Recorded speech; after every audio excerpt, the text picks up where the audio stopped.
Perkara yang kedua berkait dengan hadis ini, iaitu lafaz ma adraktum fasallu wa ma fatakum fa'atimmu. Situ lafaz hadis ni juga dia jadi punca kepada khilaf yang kedua, iaitu hak mana ma adraktum, hak sebanyak mana. Ma tu dengan mana apa-apa hak kamu dah dengan tu iman, fasallu, kamu semayalah. Sebab apa Nabi SAW suruh sembahyang? Sebab dia kira kita dapat jemaah juga.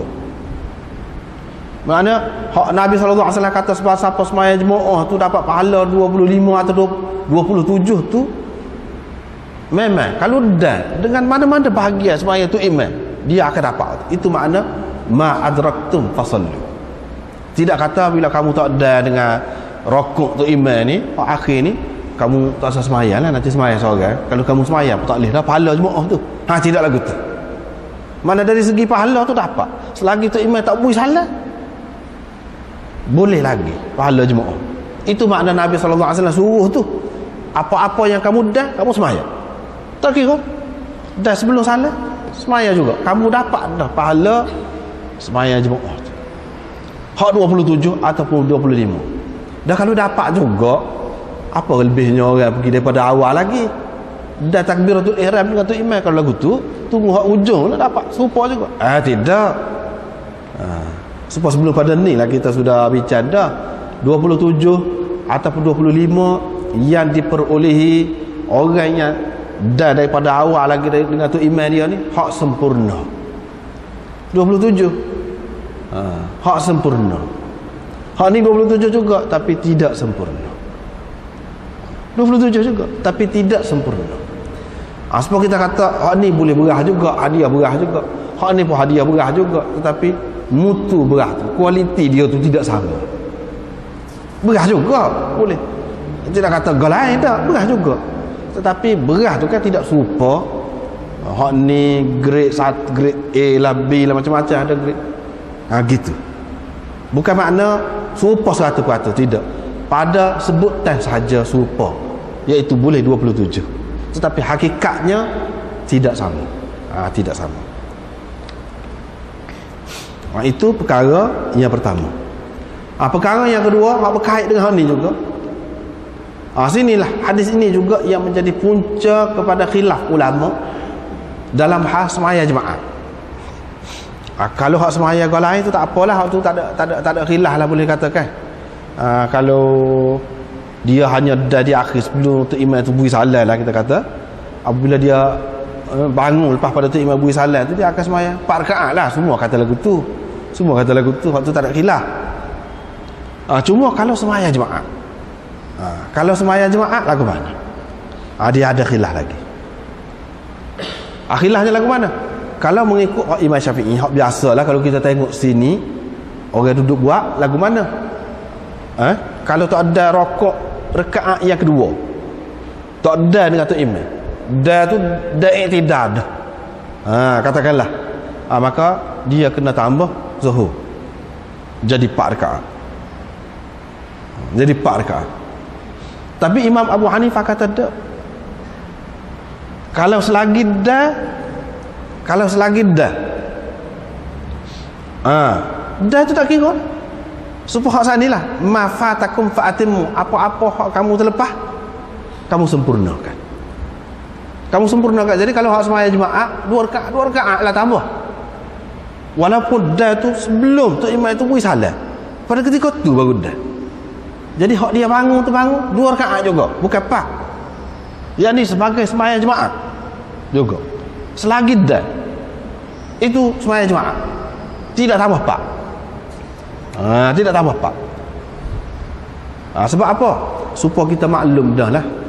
Dia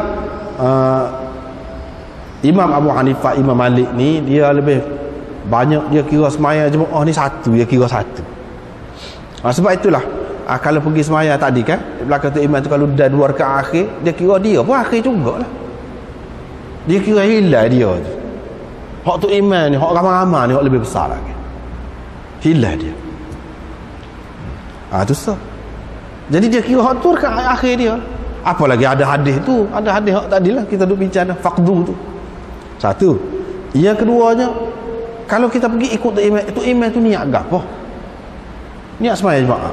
Pas kita ikut dia, tiba-tiba kita talak lain pula, niat lagu lain pula, niat zuhur pula, lagu mana? Itu dia panggil mukhalafatul imam, buat tak serupa dengan tu imam. Tak serupa dia panggil dia tak leh, tak serupa, kena serupa belakang. Sebab tu dia tak leh. Kalau orang dia orang ni nak semaya zuhur, kita nak pergi ikut dia, kita nak semaya apa-apa, tak leh. Ataupun orang ni makmum, dia ikut tu imam tadi, kita mari, kita tak boleh nak semaya di belakang dia, nak buat dia tu imam, tak boleh. Bukan dia makmum, tadi dia niat sebagai makmum, macam mana dia nak jadi tu imam pula? Tak boleh bagi dia, tak boleh. Tapi kalau mazhab Syafi'i tak apa, nak tak apa. Mazhab Hanafi tak boleh. Kalau pergi orang tu jadi makmum, kita tak ada dengan tu imam, dia ni bangunlah pula tambah, kita nak pergi buat dia jadi tu imam, tak boleh. Mazhab Malik pun tak boleh juga. Sebab apa? Sebab tadi dia niat sebagai makmum, macam mana dia nak tukar dia niat sebagai tu imam pula nya? Dia tak boleh. Sebab itu jadi bercanggah. Kalau dia tukar, makna dia canggah dengan tu imam dia. Tadi dia ikut makmum, ni jadi tu imam pula, mana boleh? Dia tak boleh. Dia kena serupa belakang, niat kena serupa, perbuatan kena serupa belakang, tak boleh tak serupa. Jadi hak ni masalah sembahyang jemaah ni pun lagu tu juga. Kalau kita buat zuhur jadi tak serupa lah, tu imam niat lagu lain, kita buat lagu lain, tu imam sembahyang 2 rakaat, kita sembahyang 4. Jadi dari segi perbuatan pun tidak serupa, dari segi niat pun tidak serupa. Kan Nabi SAW larang benar kan, apa ni, makmum ni buat tak serupa dengan tu imam. Jadi bila dia larang tu, kalau boleh hak mana-mana boleh jadi macam bercanggah, jangan dibuat lah. Itu kaedah dia aja, kaedah dia lagu tu.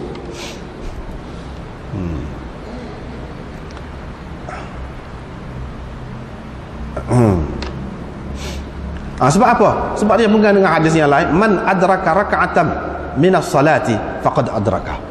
Jadi rakaatan tu setengah ulama kata sesiapa yang dah rokok dalam sesuatu sembahyang, bermakna dia dah lah sembahyang tu. Imam Abu Hanifah kata apa ya makna rokoknya? Rakaatan tidak semesti makna rokok. Sesiapa yang dah satu rakaat ni tidak semesti hak rokok tu, kata dia. Mana-mana bahagialah. Ma fatakum, apa-apa ni tidak rokok saja. Jadi asas sebelum salat tu boleh lagi. Gitu pegangnya dia. Dia pegang dengan hadis tu lah. Apalagi ada pula riwayat berkenaan dengan jemaah tu khusus pula. Ni misalnya dia dalam muka surat 168 ni, kita tengok sini. Fihi dalilun ala anna man ala anna ma adrakahu al-mar' min salati imamihi huwa awal salat. Lianna lafz al-itmam ta'bana. قال ابن نور قال الطيبي وهو مذهب علي وابي الدرداء قلت اليهم. bawah sekali perenggan bawah.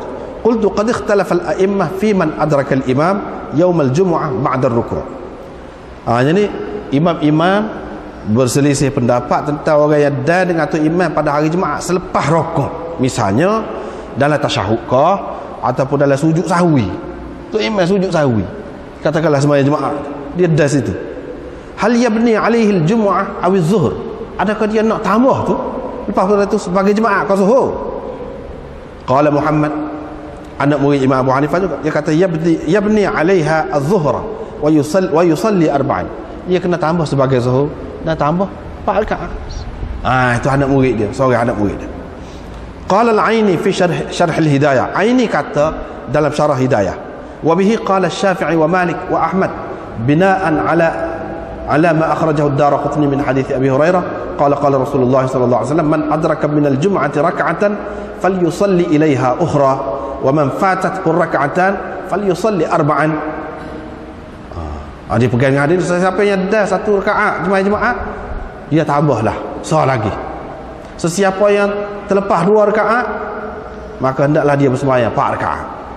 Ada riwayat Daraqutni. Itulah pegangan mereka ini.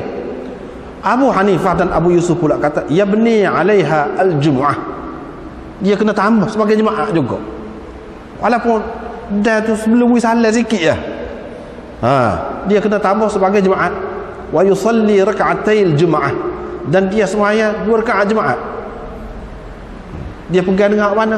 Pegang dengan hadis sahih as-sarih yang dikemukakan oleh Bukhari dan Muslim, yang menunjukkan sesiapa yang fatahu syai'un min salatil imam wa adraka syai'an minha ayya juz'in kana fa alayhi an yutimmahu wa yaqdiyahu fa idza adraka fil jumu'ah at-tashahhud aw sujud as-sahw fa bina'an ala hadha al-hadith alayhi an yutimma al-jumu'ah wa yaqdihi.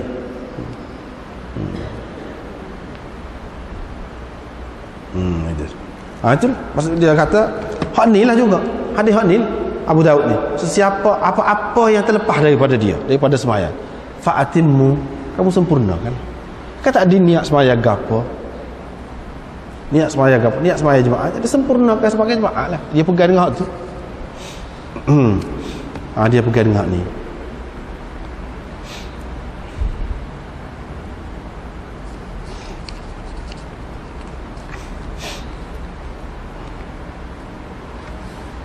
Sebab tu kalau kita pergi ke negeri-negeri luar, faedah besar lah kita belajar hadis ni. Kalau kita belajar fiqh saja, fiqh sama mazhab saja, kita pergi luar banyak kita tengok pelik-pelik, tak serupa lah dengan kita.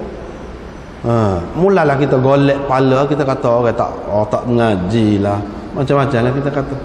Sebetulnya kita tak mengaji, dia tu mengaji dah cara dia tisa juga. Hak ni benda ni berlaku kepada anda sendirilah, pengalaman lah, ada pengalaman. Dia tanya satu keluarga tu, belah mana mandi junub kamu?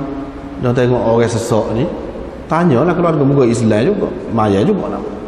Tanyalah ke mana mandi junub kamu? Mandi gitu kata dia.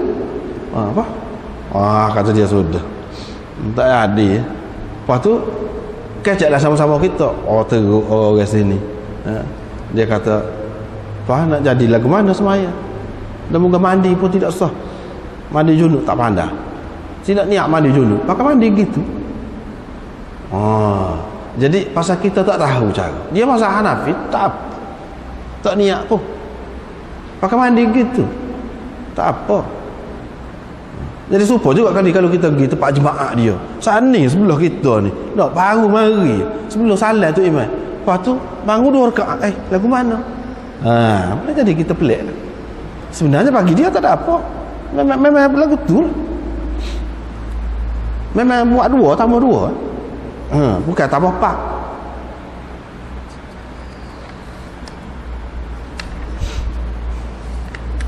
Banyaklah perkara-perkara yang kita tengok, mungkin terkejutlah kita. Kita terkejut. Kita ingatkan benda tu salah pasal kita tak biasa buat. Tiba-tiba dia buat. Misalnya kita tengok ada satu ketika dulu kebetulan tengok TV, boleh puasa rasanya. Tengok TV, dia tunjuklah hak luar-luar negeri ni semuanya. Hak tu pegang anak dia, dukung letak atas ni. Bila dia rokok dia letak, lepas tu dia bangun dia dukung pula, tak atas bau. Tidak salah tu. Tidak salah, memang boleh buat lagu tu. Memang boleh buat. Nabi SAW sendiri pun ada buat lagu tu. Tapi orang kita tak biasa buat. Orang kita kak, kalau nak sembahyang kak, rambat pergi jauh lah budak-budak dah. Jauh. Tak boleh sentuh, mana? Jadi satu segi bagus juga cara dia tu, jadi mesra budak tu duduk beleka di sekitar kita, duduk sembahyang tu. Dari satu segi. Yalah dari satu segi lah, cuma tak tengok dari sudut lain lagi tu banyak pula lah kena tengoknya. Tapi nak rayaknya ada hak mazhab yang boleh lagu tu. Bahkan hak jalan pun ada, jalan tu sembahyang tu jalan. Orang ketuk pintu rumah dia, betul lah pintu tu depan dia jalan, dia buka. Lepas mari pula undur pula mari. Itu pun ada. Tapi tak usah buat lah hak lagu tu maknanya jadi tidak khusyuk. Hak moleknya kena khusyuk. Biasa-biasanya kalau hak yang seumpama itu dalam mazhab Syafi'i pun dia kata hak ada lagu tu dia pakai untuk sembahyang sunat, bukan sembahyang fardu. Sembahyang fardu ni kena jagalah sikit, kena kemah sikit.